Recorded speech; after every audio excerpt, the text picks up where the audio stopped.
Olá, meu querido irmão, olá, minha querida irmã, graça e paz da parte de nosso Senhor e Salvador Jesus Cristo. Que maravilha, que bom estar com você nessa manhã de domingo, 27 de dezembro. Chegamos então ao último domingo do mês de dezembro e chegamos também à última lição dessa revista maravilhosa, Vencendo as Adversidades da Vida.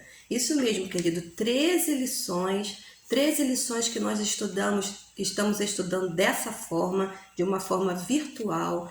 Temos chegado à sua casa, eu e outras pessoas da nossa igreja, através da internet. É um método que nós estamos conseguindo para não deixar de estudar a palavra de Deus na EBD, que é um momento de grande crescimento, né? Para cada um de nós. Valorizo muito a EBD como sendo uma fonte inegável de estudo da palavra de Deus. Então já estou aqui, né, de posse da Bíblia, a palavra do nosso Deus, e também aí da nossa revista, né, que o nosso irmão Eivrian preparou para gente, e nós estamos estudando com afinco nesse trimestre, outubro, novembro e dezembro.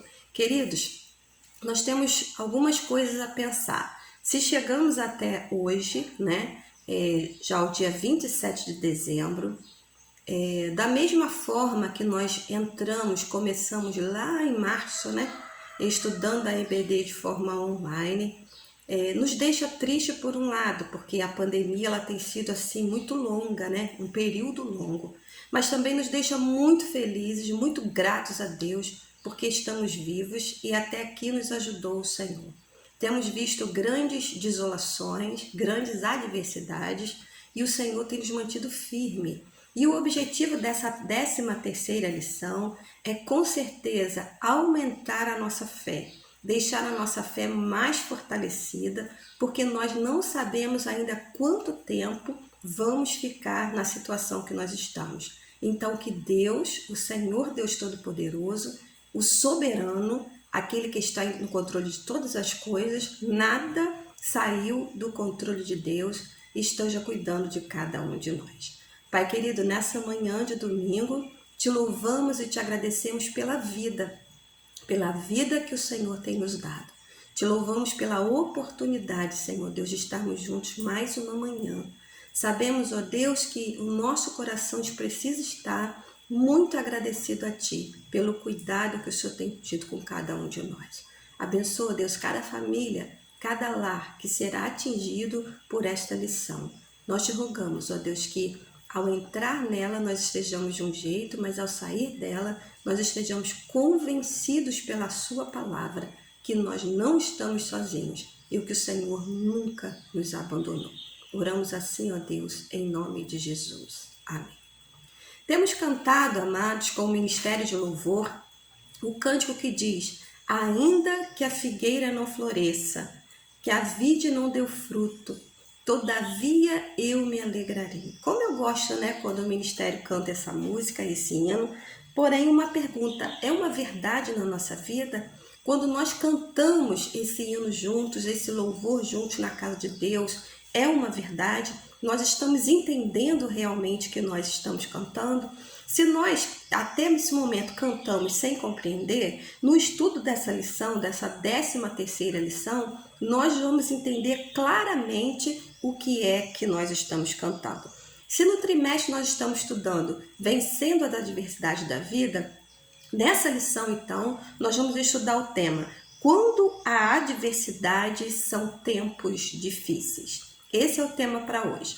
Quando a adversidade são tempos difíceis. Página 78 aí da sua revista, página 78. Quem nos escreveu essa lição é a educadora Edna Valéria Mesquita.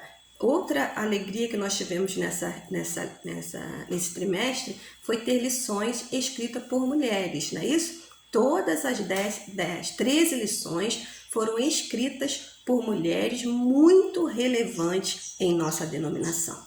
E hoje, o personagem bíblico que nós vamos estar estudando, que nós vamos estar pensando um pouquinho com ele, é o profeta Abacuque. Então eu te convido a abrir a sua Bíblia no livro do profeta Abacuque, um dos 12 profetas menores, né? É Abacuque.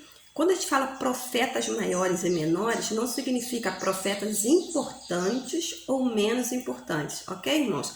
É apenas o tamanho do livro. Livros com mais profecias ou livro com menos profecias, ok? Então, Abacuque, profeta menor.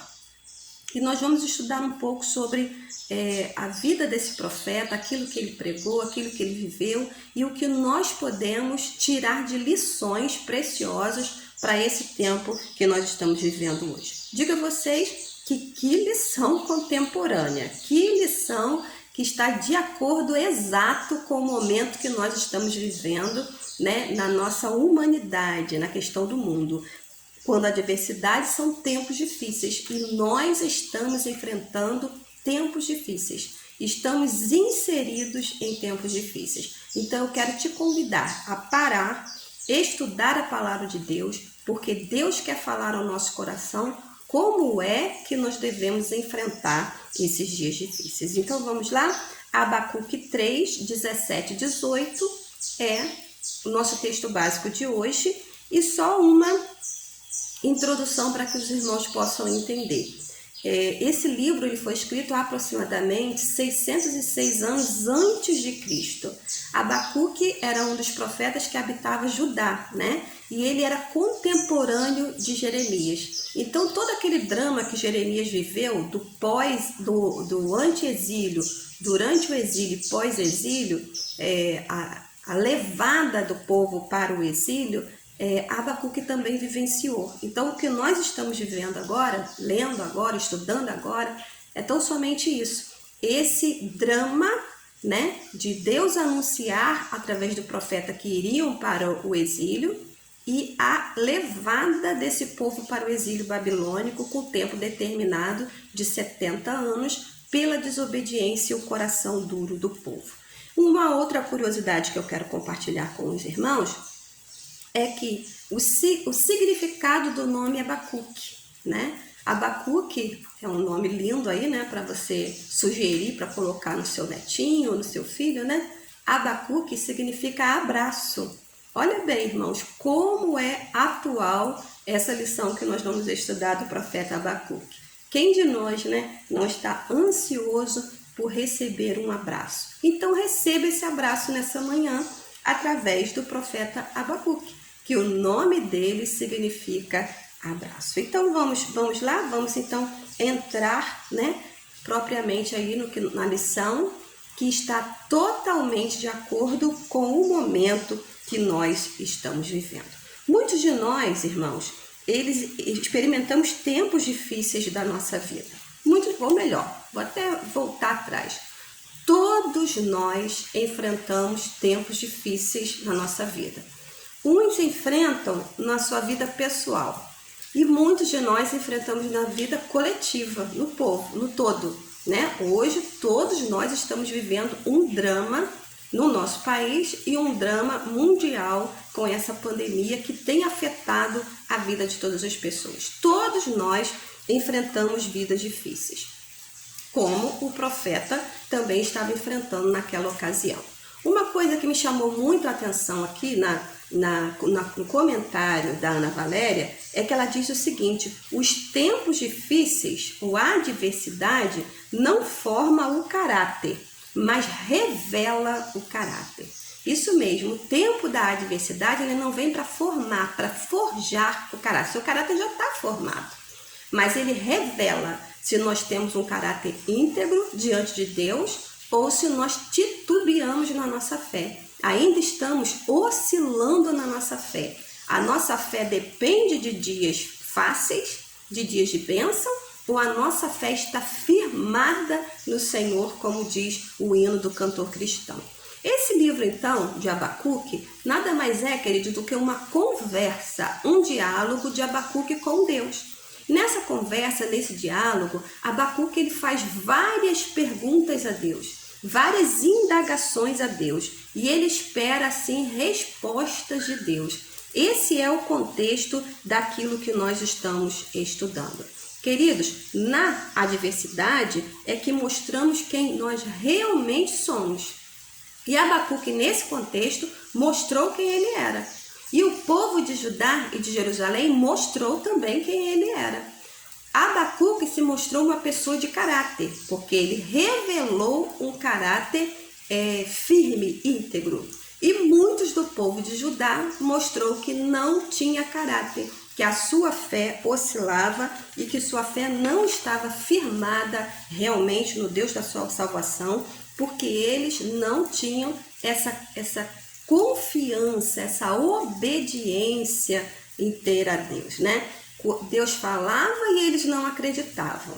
Quando aconteceu que eles não acreditavam, se revoltaram contra Deus. É basicamente isso, né? Queridos, profeta Abacuque, então, quando ele começa a anunciar como Jeremias que viria o exílio, né? Devido à situação de desobediência que o povo estava vivendo naquele momento, de estar longe de Deus, de estar adorando a ídolos, de estar ofendendo o coração de Deus e que Deus ia pesar a mão, o povo não acreditava, ou seja, ele como profeta, ele sabia o que estava por vir.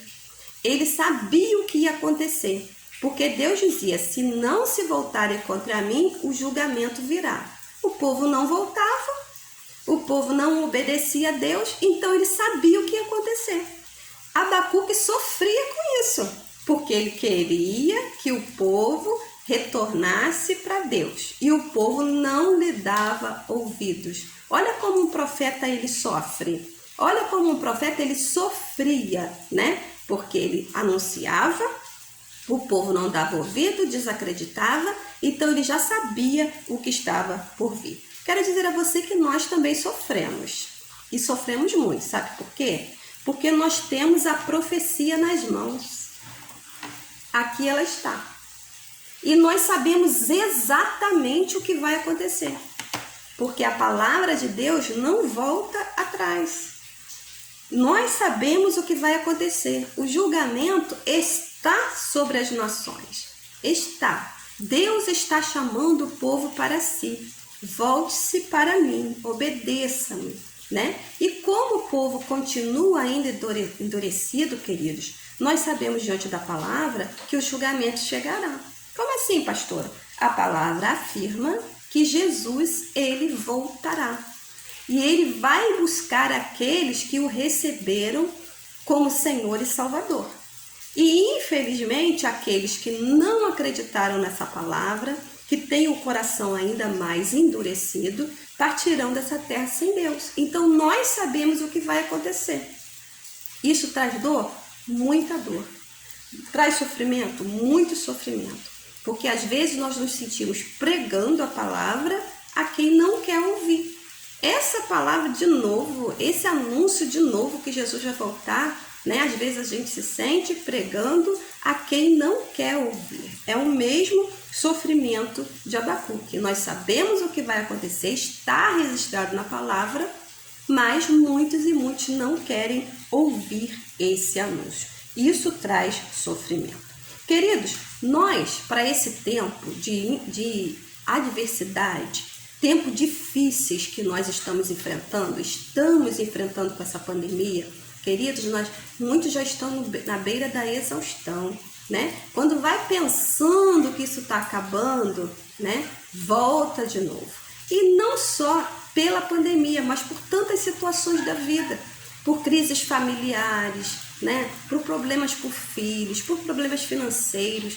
Tem situações que parecem ser intermináveis na vida das pessoas. A nossa comentarista, ela escreve algo muito importante aqui que eu gostaria de compartilhar com vocês, que está na página 79, que eu escrevi aqui na minha revista assim, remédio contra a ansiedade.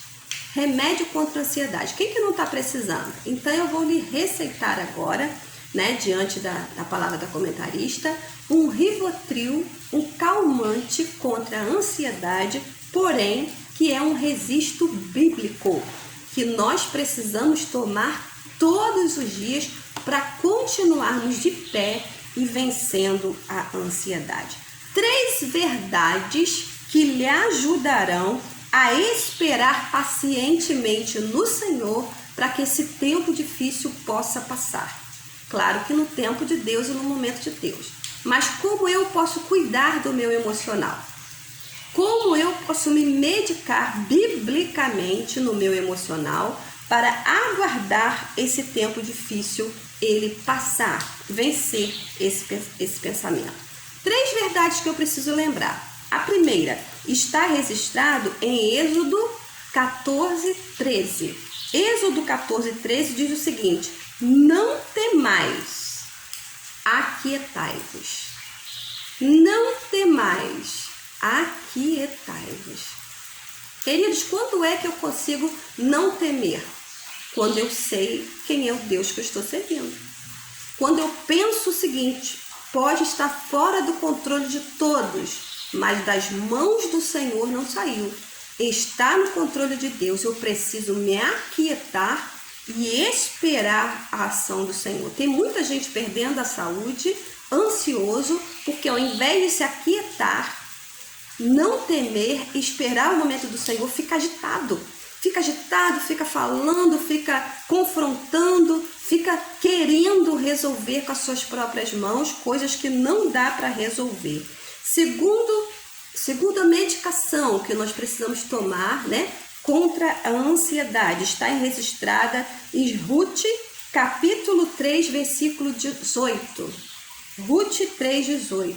Espera. Nesse capítulo está escrito: espera. Queridos, não há coisa mais difícil para o ser humano e para aquele que é ansioso ter que ouvir essa palavra espera. Mas olha só, está de acordo: não temais, aquietai-vos e espera. Esperei pacientemente pelo Senhor e Ele ouviu o meu clamor, como diz o salmista. Queridos, há momentos de agir, mas há momentos de espera. Esse momento que nós estamos é o momento de espera.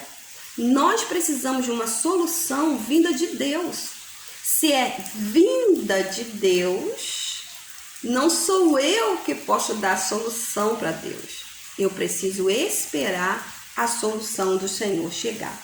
E a terceira medicação bíblica que eu devo tomar contra a ansiedade está registrada em Salmo 46:10, que a gente acabou mencionando. E aquietai-vos e sabei que eu sou Deus. Aquietai-vos e sabei que eu sou Deus. 46:10. As situações não mudam quem Deus é. Não mudam o caráter de Deus. Não mudam a natureza de Deus. Pode estar fervilhando, irmãos. Pode estourar a terceira guerra mundial, que Deus continua sendo Deus. Ele continua sendo soberano. Então, esses 3 versículos bíblicos são remédios poderosos contra a ansiedade. Ansiedade é você esperar ansiosamente pelo futuro, coisas que nem aconteceram ainda, nós estamos sofrendo. Espera no Senhor, aquietai-vos. Sabei que eu sou Deus. Ele é Deus e pronto. Pode a ciência estar perturbada, pode a família estar perturbada, pode estar as nações sem saber o que estão fazendo, Estão procurando com afinco a solução, estão procurando com afinco a vacina, mas Deus é Deus. No momento de Deus, todas as coisas vão acontecer. Então, esse é um remédio maravilhoso contra a ansiedade encontrado na palavra de Deus. E no livro de Abacuque, que nós estamos estudando agora, do profeta que tem um nome que significa abraço, ele que escreveu esse livro 600 anos antes de Cristo, e logo depois, em 597 mais ou menos, essa invasão de Judá aconteceu, por exemplo, uma diferença de 3 anos, Ele começou a profetizar e daqui a pouco veio realmente a destruição. Ele sabia o que ia acontecer e realmente assim aconteceu. O que nós podemos aprender com ele? Vejamos o que o profeta Abacuque nos ensina para podermos vencer, preste atenção, irmãos, vencer as adversidades, vencer os tempos difíceis. Primeira coisa, está no versículo 17, Nosso texto básico, Abacuque 3, 17, 18. Vamos ler agora o 17 Daqui a pouquinho nós lemos de 18. Diz assim o versículo: mesmo não florescendo a figueira e não havendo uvas na videira, mesmo falhando a safra de azeitonas, não havendo produção de alimento nas lavouras, nem ovelhas no curral, nem bois nos estábulos. Uma tragédia que o profeta, ele anuncia aqui no versículo 17. Ele sabia o que estava por vir. Ele sabia que quando a Babilônia viesse, né, ia arrasar Judá e Jerusalém. Tudo isso que ele está pensando aqui ia acontecer. Então ele já estava se preparando para esse tempo difícil. Então a primeira coisa que o profeta ele fala: ainda que a figueira não floresça e não haja fruto na vide. Aqui ele cita dois tipos de alimento, o figo, e ele cita a vide, que dá a azeitona, não é isso? Dois tipos. E eu quero analisar com você, para você ver a profundidade do que o profeta Abacuque está falando. Ainda que a figueira não floresça e que não haja fruto na vide. Que significado tinha isso para o povo de Israel? Vou lhes dizer então, para os irmãos verem a profundidade do assunto.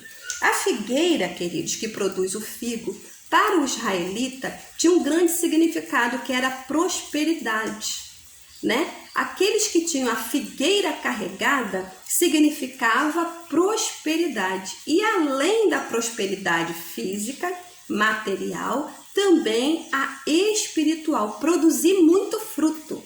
Na casa da minha irmã Eva, tem uma figueira, né? Que ela fica linda quando ela está cheia de fruto, né? Então, esse contexto de Abacuque, ele conhecia muito bem o que era uma figueira frutífera, ou seja, a prosperidade estaria sobre Israel, ainda que a figueira não floresça, que esse fruto das prosperidades não nasça. E outra coisa, do fruto, né, do figo da figueira, era feito remédio, pasta de remédio. Então, ou seja, ainda que a prosperidade me falte, ainda que o remédio para as minhas dores me faltam. O profeta, ele está anunciando, mesmo assim é preciso crer. Outra comparação que ele faz aí, né, que nós vamos ver daqui a pouquinho, que eu quero comentar outra coisa com vocês, muito importante. Guarda isso aí, ainda sobre a figueira. Queridos, a figueira no Novo Testamento foi utilizada por Jesus para falar da esterilidade espiritual e da falta de fé. Nós sabemos que isso está registrado no Evangelho, né, de Mateus, Lucas e Marcos, Mateus, Marcos e Lucas, falando sobre a figueira estéril, que não dava fruto. E Jesus amaldiçoa essa figueira, representando a esterilidade espiritual. Todo aquele que é estéril espiritual, irmãos, que não dá fruto, ele é amaldiçoado, não é isso? Porque nós estamos aqui para dar fruto. Lembra que nós estamos estudando sobre o fruto? Você e eu precisamos dar fruto, fruto do Espírito, todos os dias, para nós sermos pessoas abençoadas. Se me falta fruto, me falta a bênção, né? Se eu não tenho aí a mansidão, se eu não tenho o amor, a alegria, né? Se eu não tenho a bondade, a longanimidade, tudo que nós temos estudado, nós não estamos deixando de florescer. Queridos, a nossa comentarista, ela diz o seguinte: nós precisamos ter fé, irmãos, fé, que essa figueira voltará a produzir. Ou seja, a esterilidade espiritual, ela pode sim acabar. Nós estamos vivendo esse momento sofrido, o momento do fim, porque o nosso povo, né, do Brasil e do mundo está estéril espiritualmente. As pessoas não têm mais fé em Deus. Quantas pessoas se declarando ateias, quantas pessoas servindo a outros deuses, quantas pessoas buscando fontes de fé que estão dentro de si, que é uma pedra, que é um bicho, mais distantes do Senhor. A esterilidade espiritual está terrível nesse tempo. Mas nós precisamos compreender que Deus, ele continua no controle de todas as coisas, inclusive para trazer de volta a fé perdida. Eu creio realmente, irmãos, eu, pastora Elisiane, creio realmente que a mão de Deus está sobre o mundo para mostrar que ele continua sendo Deus. Aquele texto bíblico que diz: todo joelho se dobrará, toda língua confessará que Jesus Cristo é o Senhor, está latente no meu coração. Que num momento como esse que nós estamos vivendo, vidas e vidas sendo ceifadas, né? Uma pandemia tão longa, as pessoas estão sendo chamadas de volta à fé, de volta a crer no Senhor como sendo o único que pode trazer um resultado. Creiamos então, tenhamos fé, né? Tenhamos fé que algo bom vai acontecer. Se o profeta Abacuque ele faz uma alusão à figueira, ao figo, à prosperidade e ao remédio, ele também faz um anúncio de algo muito importante e significativo para o povo judeu. Ainda que a figueira e não havendo uvas nas videiras, mesmo falhando a safra de azeitona.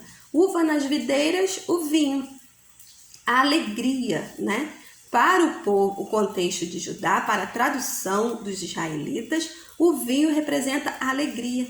Ainda que me falte alegria, porque os tempos difíceis chegaram. Ainda que me falte.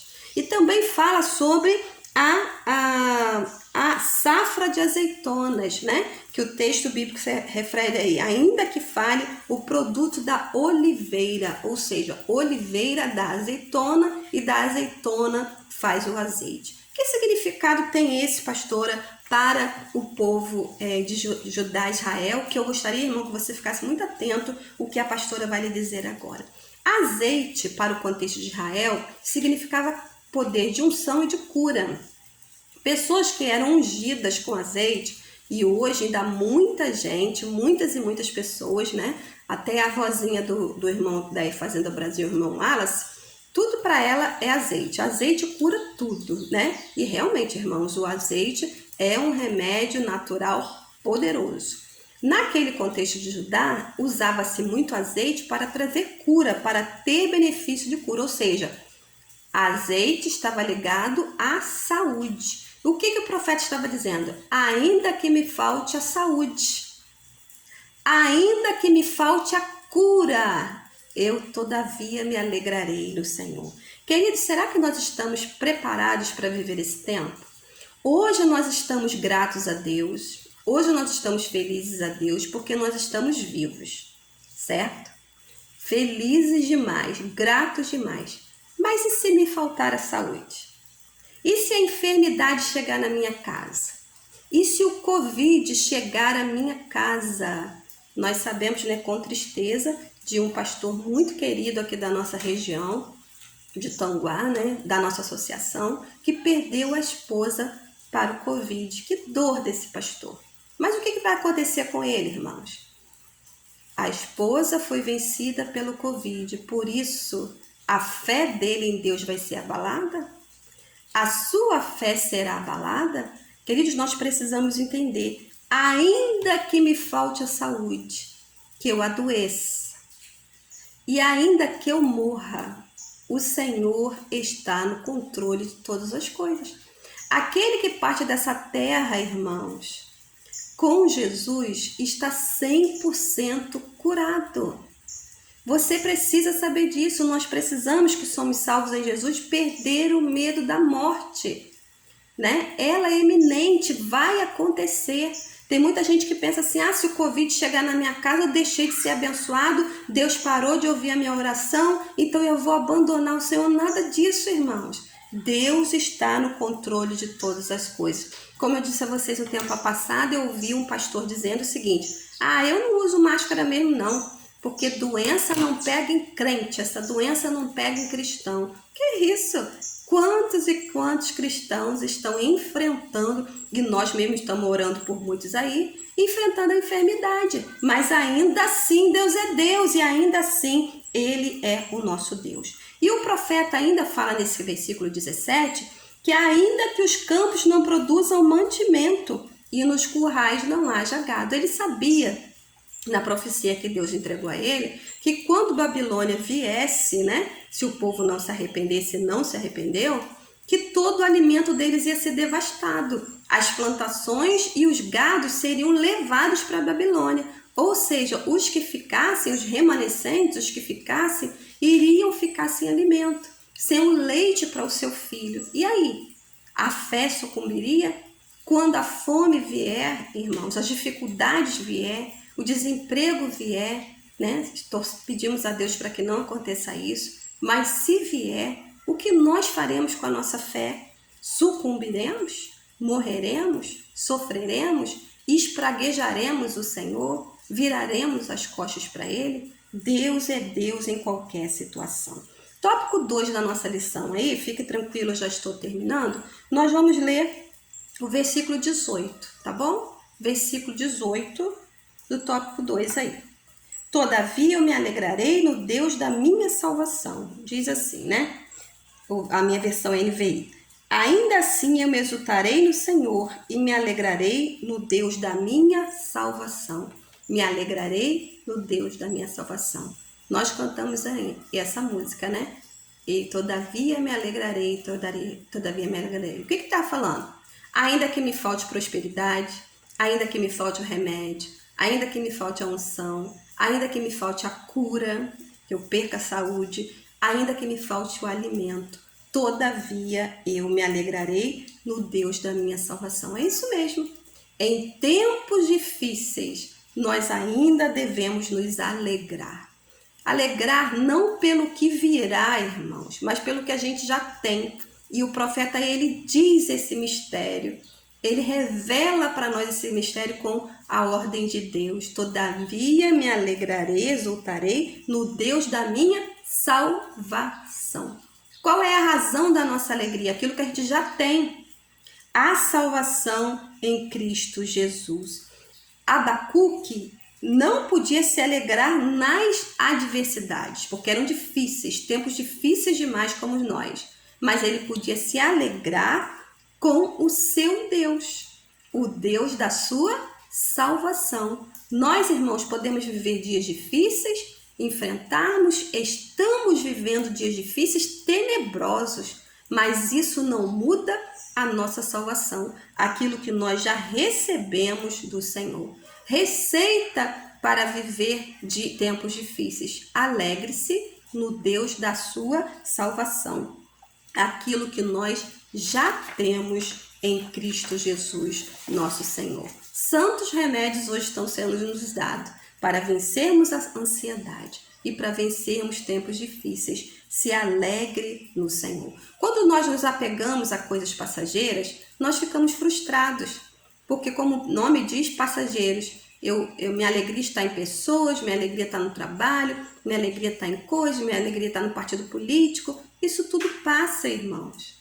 Isso tudo passa, até a nossa família passa, porque quando vai perdendo os membros, né, essa família vai passando. Se a minha alegria estiver agarrada a essas coisas, a bens materiais e pessoas, eu vou ficar frustrado. Eu preciso me alegrar em coisas eternas. E o que é eterno? A minha salvação. Concluindo, mesmo no meio da ruína absoluta e da fome, o profeta estava preparado para confiar em Deus.